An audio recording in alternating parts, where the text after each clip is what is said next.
I arranged to meet a campaigner for the rural poor in the area, Cascote Gonzalez. It seems like a lot of the soy producers in this area then have made huge sums of money from soy in the last few years. Yes, it's lots and lots of money. It's green gold for the soy farmers. Has everyone in the town benefited from the soy trade, or is it just a few? Absolutely, just the minority. San Pedro never used to have misery. There were poor people, but they had work. Now there's misery, shanty towns. The city is completely divided in two.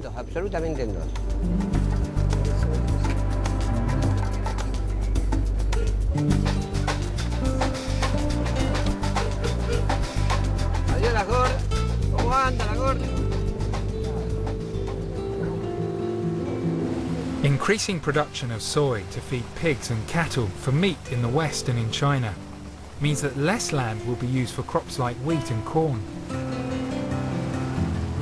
This increases the price of basic foodstuffs like bread and has a huge impact on the world's poor, as Cascote explained.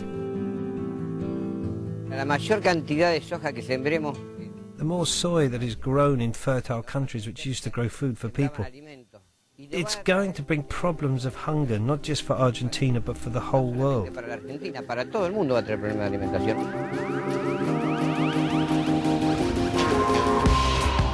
Here in the Pampas, where the eating habits of Europeans and the Chinese are changing a whole way of life and condemning many to poverty, the consequences of globalization suddenly become very real. As we've travelled across this vast country, we've encountered a huge variety of people and stories in a nation gripped by changes that affect the whole world.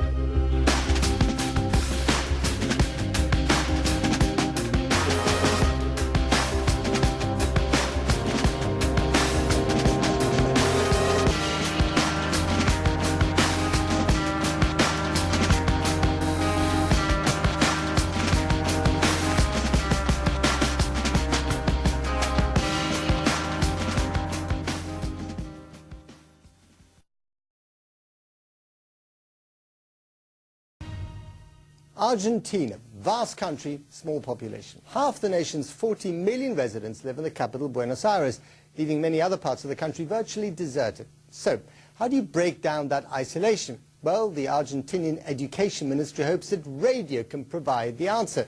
Special community stations are being established, and it's teenagers who've been chosen to run the show. Cheap labor, I guess. From the far south of Argentina on the Patagonian coast, our reporter Candice Peard has more.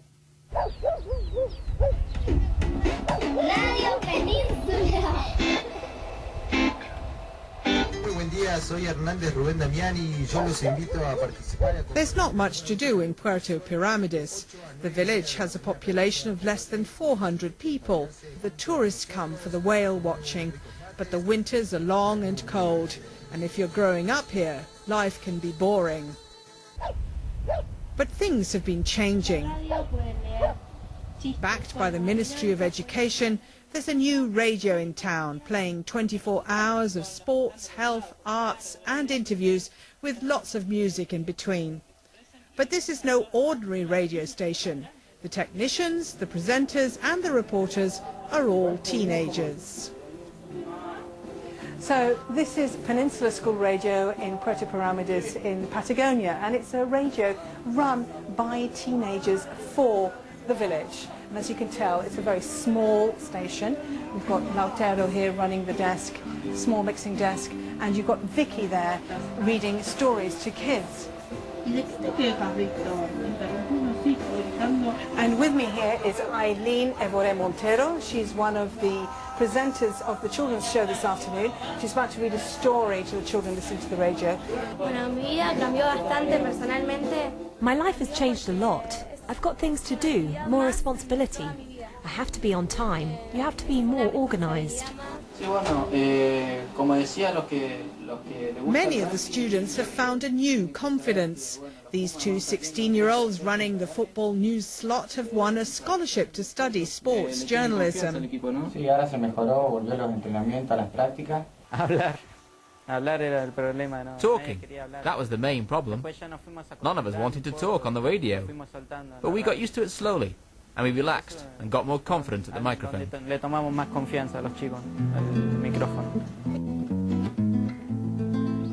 For others, the radio helped bring them back into the fold. Ruben here is a gifted guitar player. He dropped out of school, but he's back now, and he says the radio has opened new doors. Soy amante de la computadora. Yo lo tomaba como una diversión cuando estabas. I love computers, it's my main hobby. When I was alone I would make my own recordings, but the ideas were all for me. Now they say, we need a jingle, or can you edit this? And now I want to do this as a career. The adults are taking part too. Parents have found the radio as a great new communication tool. The other day I heard one mother rang into the radio to say, come home, your lunch is ready. We know so much more about each other now, and we've become a closer community.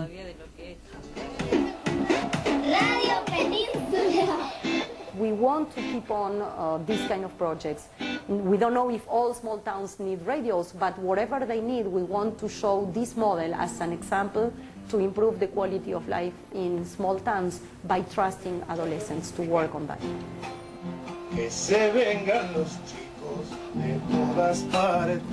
The government wanted this project to show the young people of Puerto Piramides new ways of thinking about the future. It seems to have done just that, and the arrival of radio has enriched the lives of their community and bound it closer together.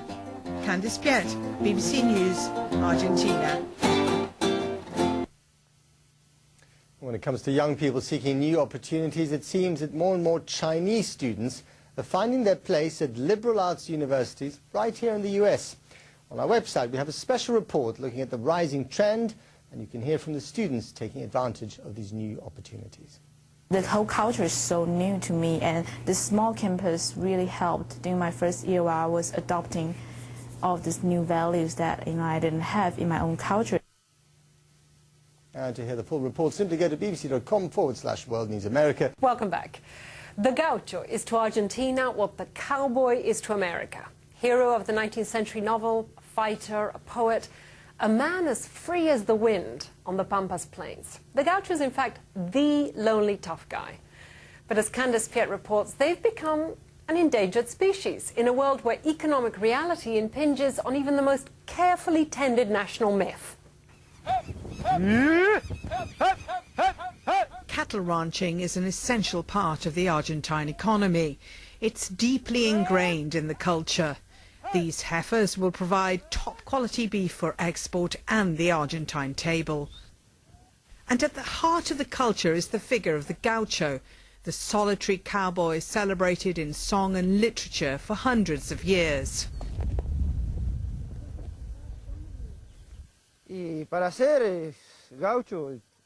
To be a gaucho, you need to love animals and respect them. Even if they seem tame, every animal has its bad day, so you need to show respect. It's skilled work. These men have been working with cattle and horses all their lives.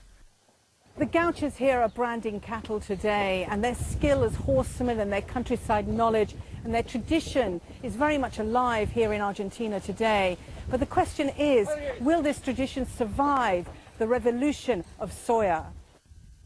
Over the last decade, Argentina has become the third largest exporter in the world of soya, mostly to China. Land that was only used for cattle pasture is now being planted as well. Cattle are being fattened instead at American-style feedlots, helped by government subsidies. It's a faster turnaround for ranchers taking advantage of booming world soya prices. This year, 45% of all cattle in Argentina were finished off in feedlots like these. But the Association of Feedlots here in Argentina says that they expect that figure to rise to 60% in the next 5 years. And the impact is already being felt at the heart of rural life. The small town of San Antonio de Areco is a focal point for the gaucho tradition. Their annual parade is the highlight of the social calendar.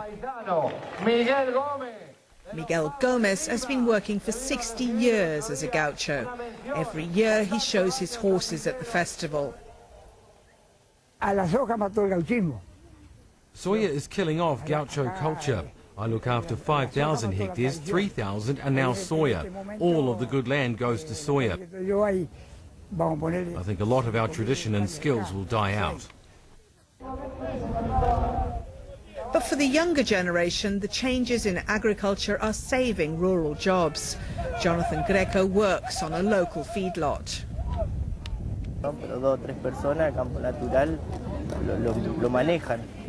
On grassland, 3 men can manage the cattle, but on a feedlot you need more people, managers, the vet, nutritionists. There's more work for us.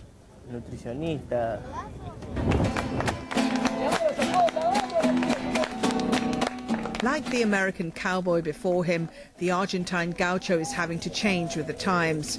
And perhaps what will remain of their culture in the future will only be the songs that were once sung about them.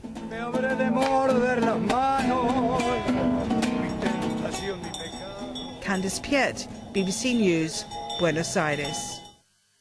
When it comes to the publishing industry in Latin America, Argentina is churning out the books at a rapid rate. Second only to Brazil, the country produced 22,000 new titles last year alone, and international acclaim has followed. But despite this success, books in Argentina are feeling the all-too-common pressure from the ever-expanding world of electronic media. So the city government of Buenos Aires has come up with a novel way to promote the art of reading. Candice Piet reports. This cafe in downtown Buenos Aires was, in the 40s, 50s and 60s, at the heart of literary life. Great writers would meet here at the Hotel Castelar. Now it's been chosen with 14 other cafes, all connected to Argentina's golden literary age, for a special city government scheme to promote reading. Over a cup of coffee, customers can choose a book from a specially published selection. We think that one of the most wonderful things about reading is sharing it with others. There is nothing more lovely than going to a cafe and meeting others who are reading the same thing you are and sharing what you felt about a poem or a book. Part of stimulating reading is stimulating this shared experience.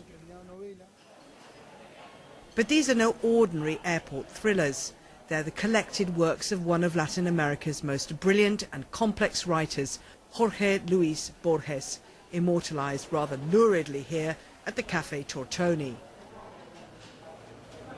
In Borges' time, Argentina was one of the most literate and educated countries in Latin America. But now only 10% of the population buys and reads books. So is this scheme going to go anywhere near helping the situation? Books all over the world are competing with the new electronic media, and Argentina is no different. And crisis after economic crisis has impoverished many. Books have become expensive luxuries. This initiative would only appeal to the people who already read, the well-educated middle-class people who dropped into the cafes and might find these books attractive. The thing is how to encourage other people, I mean, especially the lower classes and the people who have not such a wide access to education. How do we promote reading at that level? And that's a challenge we have to face. Borges loved to come to the Café Gato Negro, an old spice emporium, says his widow, Maria Kodama. She says he would have approved of the government's bid to promote book reading in cafes.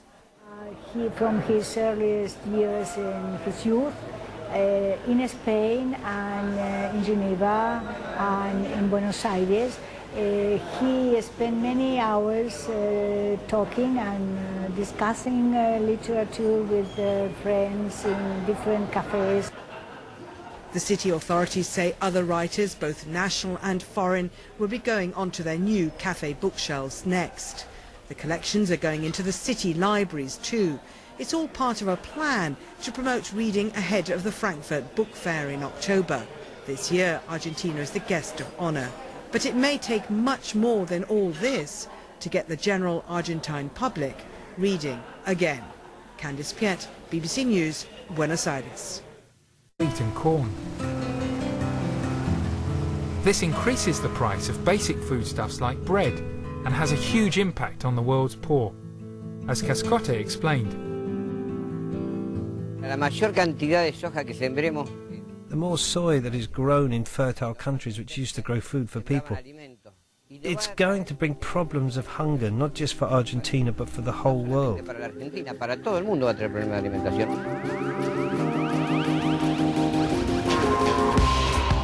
Here in the Pampas, where the eating habits of Europeans and the Chinese are changing a whole way of life and condemning many to poverty, the consequences of globalization suddenly become very real. As we've travelled across this vast country, we've encountered a huge variety of people and stories, in a nation gripped by changes that affect the whole world.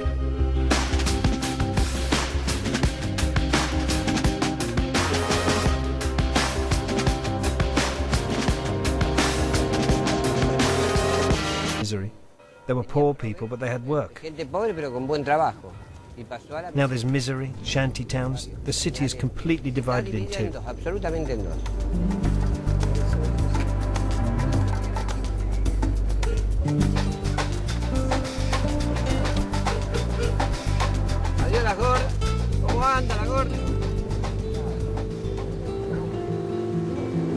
Increasing production of soy to feed pigs and cattle for meat in the West and in China means that less land will be used for crops like wheat.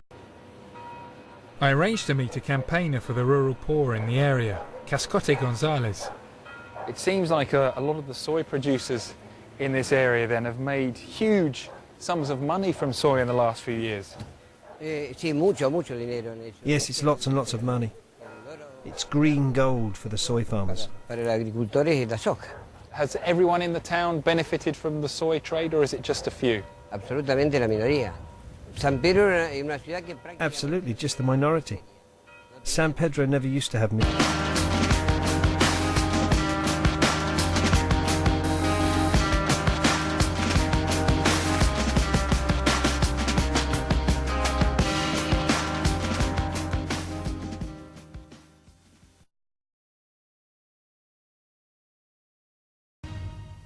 Argentina, vast country, small population. Half the nation's 40 million residents live in the capital, Buenos Aires, leaving many other parts of the country virtually deserted. So, how do you break down that isolation? Well, the Argentinian education